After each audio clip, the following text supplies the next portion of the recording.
As part of Ferrari Fridays, William Ross from the Exotic Car Marketplace will be discussing all things Ferrari and interviewing people that live and breathe the Ferrari brand. Topics range from road cars to racing, drivers to owners, as well as auctions, private sales, and trends in the collector market.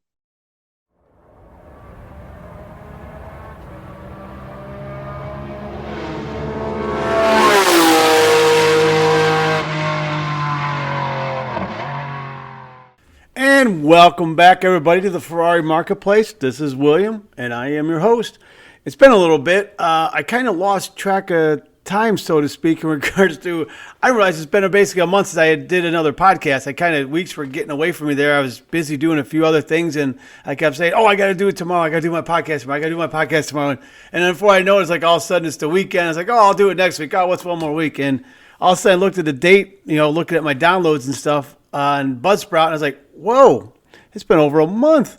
So getting back to it, I apologize. And hey, I appreciate everyone out there just downloading and listening to the podcast. I really appreciate it. Said I'm working on this. This is just a work in progress, as it's always going to be. And if you want, you also can start checking out, I'm putting together a YouTube channel. Now, the YouTube channel, I got the Ferrari Marketplace YouTube channel, but I'm also actually doing, it's 65 Motorsports, if you want to look it up. It's 60, the word, SIXTY, the number 5, Motorsports. Look it up, because that's going to kind of cover everything I go and see. The Ferrari Marketplace itself will just be stuff dedicated to Ferrari. I'm also going to have the Porsche Marketplace. So just want you guys to maybe check those things out, trying to build those up also, and get some things moving forward here. But onward and upward. Today, our topic is my all-time favorite Ferrari. I mean, it's a close tie between this one and an F40. But this one basically is my favorite. And, I was a teenager when this thing came out. But my all-time favorite, the 288 GTO. Now, this car is legendary. Limited build quantities. Only made 272 of them. But, this car is, it was my poster car. I mean, obviously, the F40 came out. That was another one. But, I was 14 years old when this car came out, and it got put out there, and this car is just absolutely spectacular. And it's something I just lusted after, and I've been fortunate enough in my life, this is a few years back, I got to drive one once too. But we can talk about that a little bit down the road here. But anyways, it does lives up to it. Definitely. But anyways, let's talk about the 288 GTO. Now, as we all know, prior to that, the only other car Ferrari put out that carried the moniker GTO, Gran Turismo Omologato, was the 250 GTO.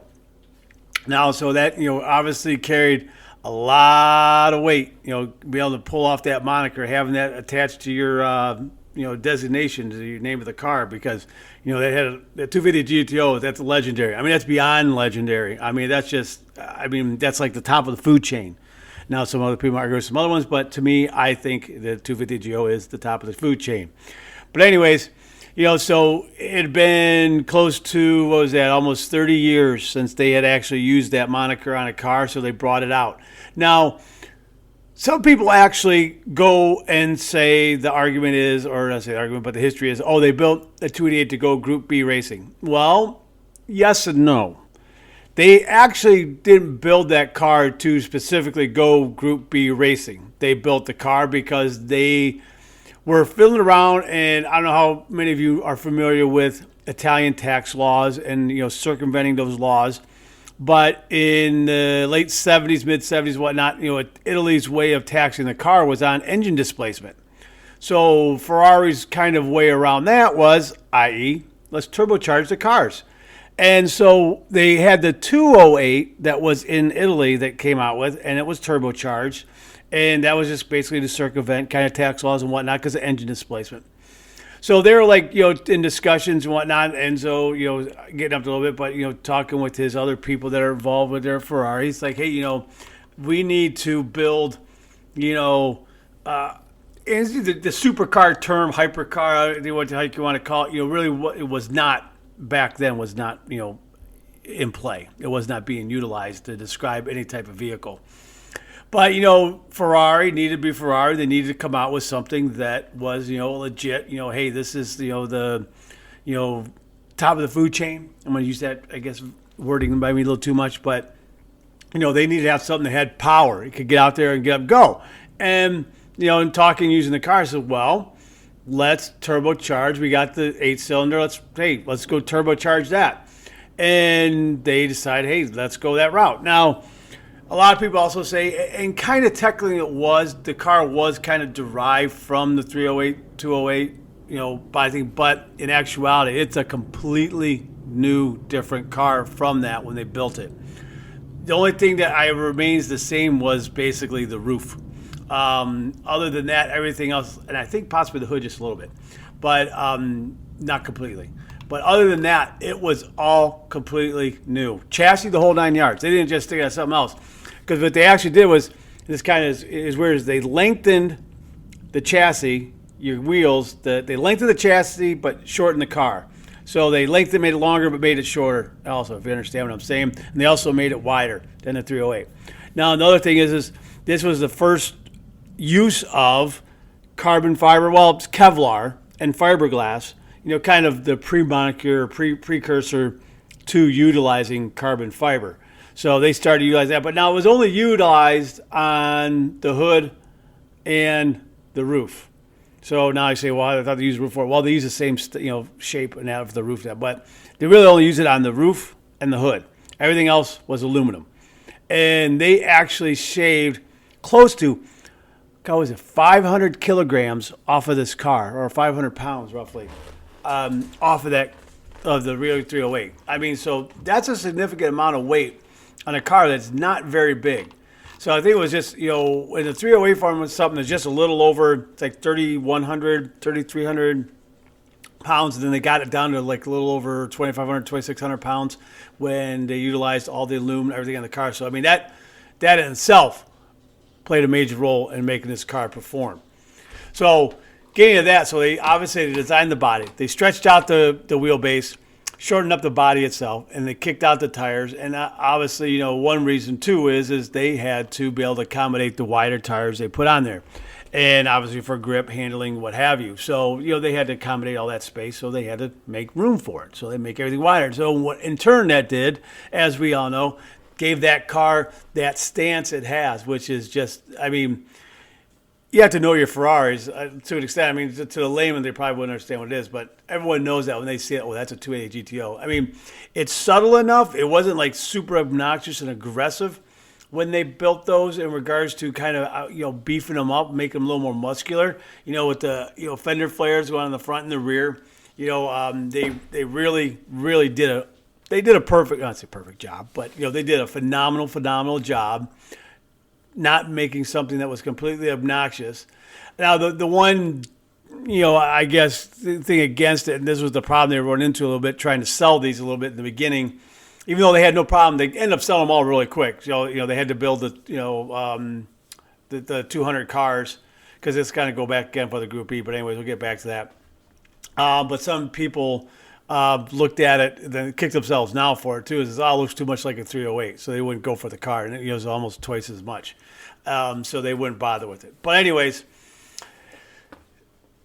they had to, again, now when they were building these, was more along the lines just to build a road car. But at that time, Group B was, coming into play and fruition, and there's another manufacturer out there who was kind of in the same boat that did the same thing with the 959.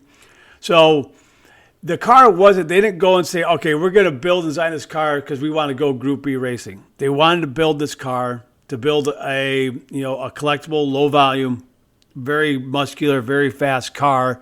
And their thought was then, okay, it will, fit into the parameters, that we could take it and modify it and go Group B racing. So the driving factor in making this car and building it wasn't, hey, we need to build these 200 cars to homologate it to go Group B racing. It was, we're going to build this car, and hey, since it'll fit in those parameters and requirements, we can take a Group B racing. Let's build the 200 that are required, and they end up building the 272. But again, the key thing was building the low volume, make it a highly collectible car, which they did. Right now, currently, these things trade in, the 3.5 to 4 million mark, depending on mileage, shape, whatnot, Class C certification, what have you. And they're creeping up. 5-6 years ago, you were probably at the 2.5 million range, that part, so pretty much almost any Ferrari, Enzo era Ferrari, especially if it's a manual, starting to grow up. I mean, you're starting to have the newer ones that are coming out too that are just, obscenely getting up there in price. But, it is what it is. That's how they do it. They only build X amount, and their waiting list is absolutely scary. So trying to get it is just nuts. I mean, the only way you get in line to be able to become a Ferrari customer and start buying used ones. So, and to be able to be on the list to buy the La Ferraris that come out and what have you, they're such limited numbers. I mean, you got to be the top of the food chain in regards to a Ferrari collector. And to start that out, hey, you got to start buying the cars and start having your collection. You got to have 5, 6, 7 of them. And you can't just have some, like a 348 or something like that. No, you got to have the big dogs and be able to kind of get in that line to be able to get considered for it. Because those ones, they choose you, and they really monitor what you do with your cars also and how you present, because you're representing their brand. It's really interesting how they go about handling the brand itself in regards to an ownership side of it. Now, not to say that, hey, anyone, if you have the money, hey, you can go buy one. Like I said, if you really want to work up the food chain there and get, in line to be able to own and get that phone call from, the Ferrari North American president or what have you saying, oh, hey, Mr. So-and-so, this is coming out. This is, top secret, blah, blah, blah. We're going to invite you to this showing, yada, yada, yada. That kind of jazz. That takes a while to get to it. And you got to have a lot of money, let me tell you. But anyways, let's get back to the 288. So anyways, this car was built and designed. And it was, as I said, it was, again, more along the lines to they wanted to build their next, hot thing, so to speak, their car. So, and just happened the fact is, hey, this will fit in the parameters to go Group B racing. And we'll get back to the Group B homologation stuff a little bit later, because they do end up making I wouldn't say modified, but they make the 288 GTO Evolution that was basically designed and made to go for Group B racing. They only made 6 of them. But obviously, with the demise of Group B at the time-wise, whatnot, that's all they ended up making. That was it. So, and it never really got utilized for what it was for. And those things are, very highly collectible. Also, because they only made 6. So that is something also to keep an eye out there. It's a really interesting-looking car in regards to how they modified it. They went, the aerodynamics, the Venturi tunnels. I mean, they went extreme on that car in regards to making it competitive. And it would have been really cool to see that thing running in a rally event like the Monte Carlo or something like that, because you kind of think, oh, well, you look at WRC now, you see the cars are 4-wheel drive, all that stuff. Well, back then, obviously Audi was the one coming in with the 4-wheel drive, but majority of everything was rear-wheel drive. Lancia and their 037 Stradale was the one that was the last rear-wheel drive car to win the rally championship. Then everything started going to 4-wheel drive, but, then they had those monster Group B stuff. And I tell you what, if you never have, go onto YouTube, look up Group B Rally, and watch some of these videos. It's insane. Not only watching these people drive, but watch the spectators. These people are nuts in regards to how close they would stand out in the road and everything like that. I mean, it's insane what these people do. I mean, it's absolutely nuts. But anyways, let's get back to my favorite car, the 288 GTO. Now, the cool thing about the GTO is, the 288 GTO is the fact is, it's not that big of a car. Now, I don't know if you ever seen one in person or got up to it, but it's not that big of a car. But the one thing is, it's very comfortable. Now, the one thing is you sit very, I want to say, upright. You're not sitting in the car. You're almost kind of sitting on top of it, if you can understand what I'm saying. And the steering wheel's fixed. So it's not like this has got, a button or a lever on there where you can tilt and, all that, the steering wheel or telescope or anything. Nope, it's fixed to where it's at. So you get in there, again, you sit up top, and I don't know if you ever had a chance to sit in one, but if you ever sat in like a 308 or something like that, it's kind of the same feeling. You sit up on it. It's kind of an odd feeling. You're not sitting in it. Because again, this car is not like a tub. It's not a carbon fiber tub, how they built it and get down there. How this thing is made. It's on this chassis that's made onto. So you're kind of sitting up on it. So it takes a little bit of getting used to. And if you're taller than 6 foot, you're going to be in there tight. I will tell you that. I'm 6'1", and my head's hitting the top, whatnot, but I didn't care because, hey, I was getting to drive it. And again, leg room-wise, whatnot, first of all, the Italians, and I'm not saying this in any type of racial profile or something, they were a bit smaller, and shorter. And especially back in the 80s, so they were kind of, I won't say building it for them, but, basically you got your designer and manufacturer engineer, which they're kind of building it around themselves. So the car's a bit on the smaller side. So if you're taller than 6'1", you're not going to be comfortable. You're not going to be driving this thing all that much. And again, on the other side, though, like for me, I didn't care because, hey, it's my dream car, and you'll tolerate that stuff. Now, I don't see myself being able to take one and go for a drive across country in it because, oh, my God, I'd probably just be dead after about an hour of my back. But anyways, it's an interesting driving position that you're in. Now, all these cars, they're all built in red. All of them are red. There was one black one that was done special, but the 271 of them were all red, all with black interior. So if you see one that's a different color, or if you see that black one, you got to find out if it's actually the true black one that was built. But if you see in some other color, like there's some white ones out there, some yellow ones, they're a wrapper, they got repainted. So don't let anyone tell you differently. No factory, all they built was 271 reds and one black.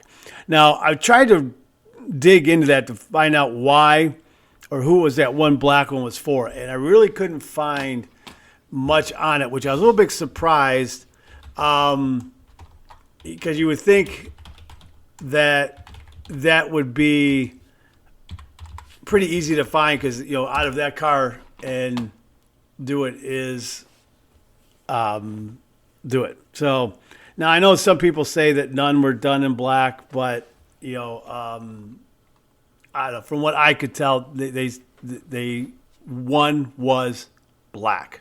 So I don't know why. I don't know how they pulled it off, but someone did. But there is one black one that came from the factory. Don't let anyone tell you differently because there was one that came in black.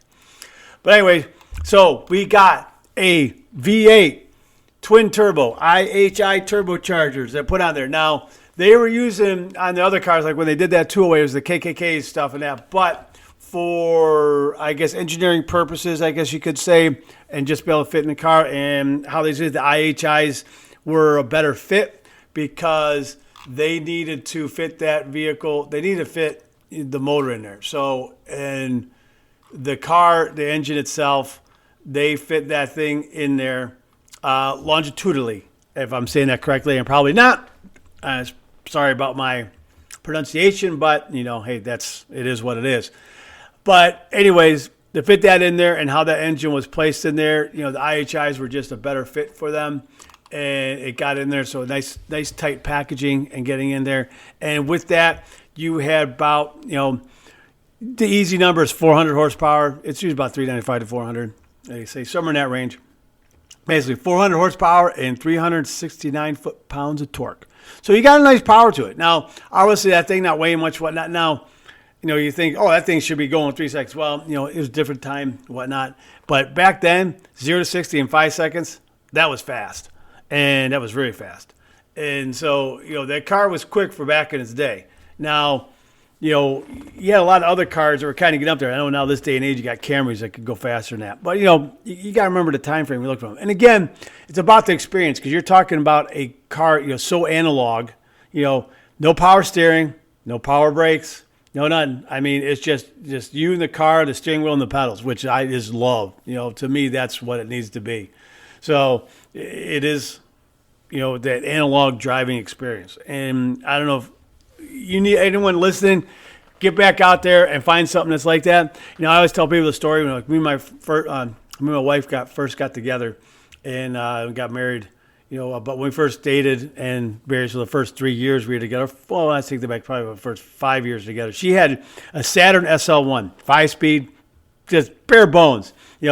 First car, she bought it herself after she graduated college, everything that. She loved that car. But by the time we got together, whatnot, we bought our house, whatnot, that thing had 130-some thousand miles on it. But no power steering, had power brakes. But, 5-speed manual, whatnot. I think it barely had 100 horsepower. But, I love driving that thing because it was so analog and just ringing the shit out of it. I mean, it was just, I dug it. It was fun. I mean, you could, scream that thing up there in the RPM range and have some fun with it. Now, obviously the 280 GTO is no Saturn.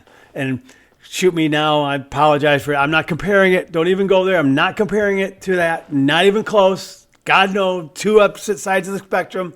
But just saying is the analog driving experience that you get is second to none. It's one of those things where, you feel the road, you feel the car, you feel everything through it. It's not sterilized. It's not dumbed down, so to speak. You feel what's going on, and, it's just such a better driving experience, and you just enjoy it that much more. So anyways, getting back to the car. Now we're talking about, sidewise, they had on the tires, they had the two-piece Speedline aluminum wheels that they put on there. And, these things were actually center hubs. They're not a, 5 lug nut thing like that. No, it's a center lock wheel. So, which is really cool. It gives it that really, really cool look on it. So you had the tires going on the back there, and you had the 225 50 16s at the front. You had the 255 50 16s at the rear. So you had 16-inch wheels on this thing. Now, this day and age, everyone's rolling on 20, but hey, it's actually size-wise, whatnot, it fits it good, fits it perfect. Again, the car is what it is, and to me, I don't know, say perfect. No car's absolutely perfect, but to me, in my eyes, that thing's pretty dang close. It doesn't have the obnoxious wings on it. Doesn't have anything like that. Nice and subtle. It's got that nice, I would say, ducktail spoiler on the back. Just giving it some of that aerodynamic, capability, some downforce to it. So, but again, it's not, people aren't taking these cars on a regular basis and driving at 180 miles an hour. Ain't happening. These cars, you're cruising, you're going to get over 100 and whatnot, but you might get over a little bit, but the lift in that thing gets taken care of by the aerodynamics on this car. Now, the one unique thing, and this kind of goes back to the Group B aspect of it, is the headlights on it. Now, it does have the pop-up headlights, but it also has those 4 headlights that I guess you would say are in the lower valance of the front bumper, so to speak. Again, that was for, in essence, that if they were going to go Group B racing, needed to have the lighting and stuff like that, and you had to incorporate these things into it. So, hence, that's why those lights are, but it gives that really cool, unique front end look to it. You really don't ever have to use the pop-up headlights, so which is great.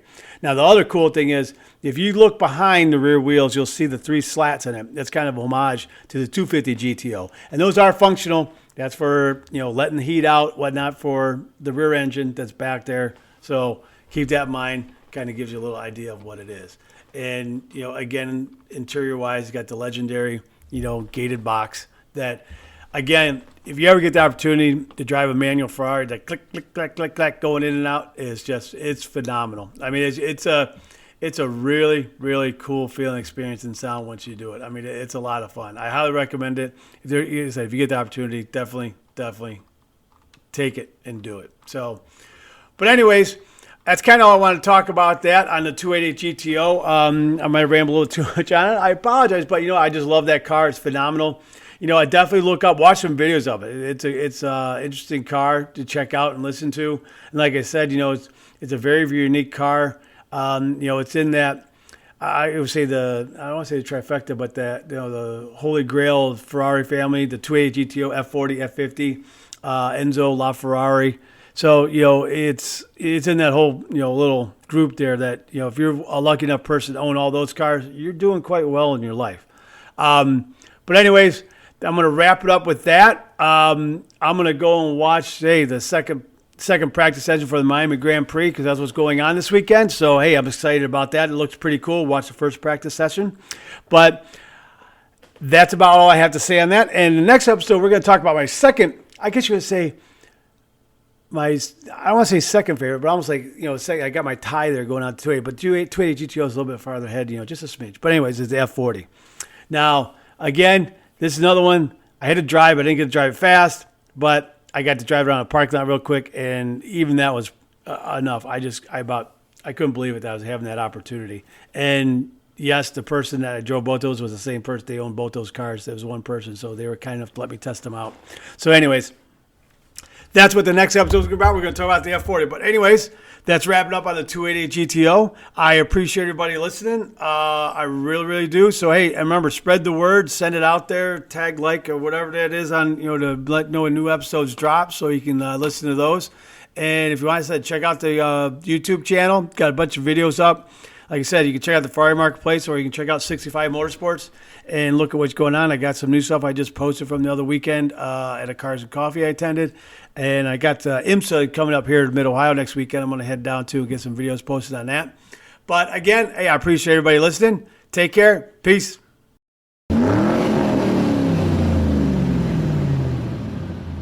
This episode has been brought to you by Gran Touring Motorsports as part of our Motoring Podcast Network. For more episodes like this, tune in each week for more exciting and educational content from organizations like the Exotic Car Marketplace, the Motoring Historian, Break Fix, and many others. If you'd like to support Gran Touring Motorsports and the Motoring Podcast Network, sign up for one of our many sponsorship tiers at www.patreon.com/GT Motorsports.